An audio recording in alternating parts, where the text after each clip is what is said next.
What's going on, guys? My name is iMadness, and I'm a professional Apex Legends player for Counter Logic Gaming. I've been a professional player for nearly 2 years, and I'm going to be using those last 2 years, my tournament experience, to help you guys gain the most RP effectively in Season 9.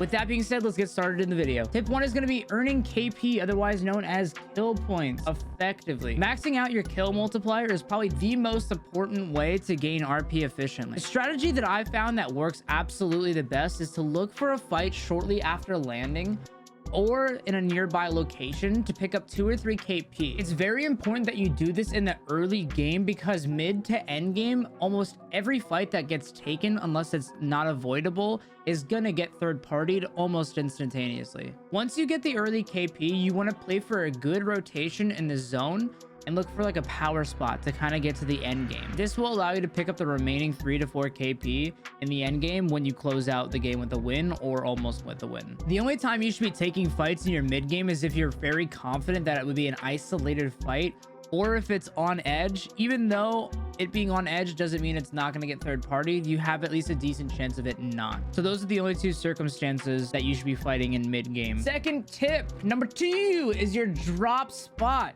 It is extremely important to land in locations that you're not only comfortable with, but know where the loot is and how to fight there. It's also extremely important to avoid high concentration POIs, such as Sorting Factory, Fragment, and Countdown very early in the rank split, unless you truly don't care and want to just fight there anyways. The reason I say this is these locations tend to have a high amount of players landing that will just run up to you and you'll get third partied almost instantly. So unless you're up for getting W keyed off drop, it's best and I recommend to avoid them. But ultimately, if it's your favorite spot to land, go for it. Tip number 3 is going to be fighting. Fighting is single-handedly the most important thing to Apex. Regardless if you're on controller or mouse and key, there is no skill ceiling for being able to aim and be a good shooter, meaning there is always room to improve. Additionally, positioning in fights and learning how to fight is equally as important. Knowing how to place yourself in a fight and knowing how to play angles and head glitches in the cover around you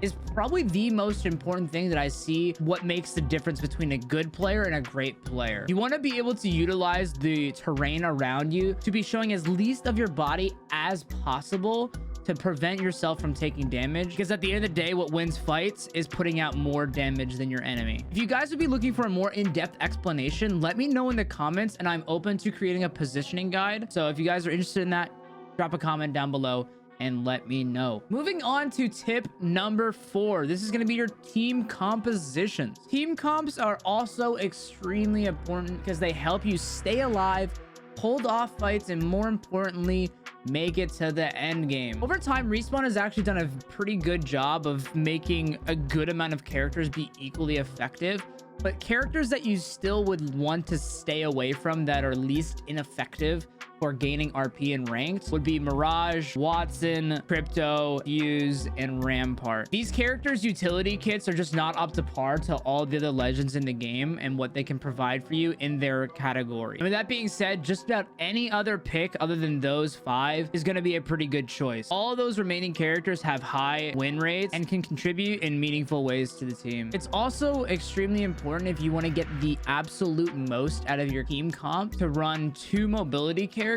and a defensive character like Gibby, Lifeline, or Bloodhound to protect you and keep you alive in tough situations. Whatever characters you run in the regards of mobility is completely okay, but I very much think it's important, if you want to really max out the team comps here, is to have a character that can give info and keep you guys alive at all times, because you're going to be in tough situations where you're going to be getting third partied, you're going to be getting pushed by another team, you're going to be stuck out in the open. And being able to survive through that and get out of those situations with a defensive character or provide information on what to do next is extremely valuable, and that is the best way to max your team comp. Now for the very last tip that I have is going to be tip number 5. This is going to be your teammates. Your teammates are obviously something that's incredibly important to be effectively gaining RP. What you should be looking for is a squad that is decent and communicates. Now I understand you're saying to me, Madness, I'm a solo. I don't have any friends that I can play with, bro. My friends suck. I understand. Trust me.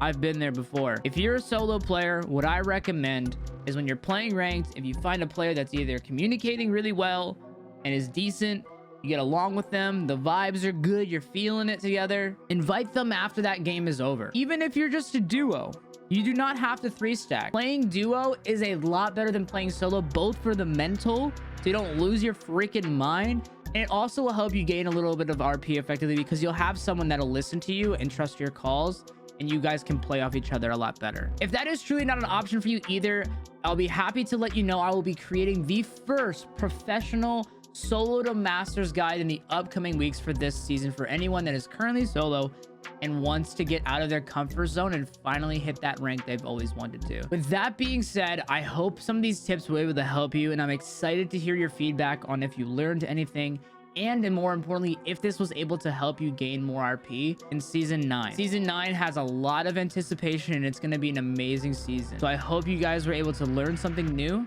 If you did, drop a like and subscribe if you're new. Thank you guys for watching, and I'll see you guys soon. Peace.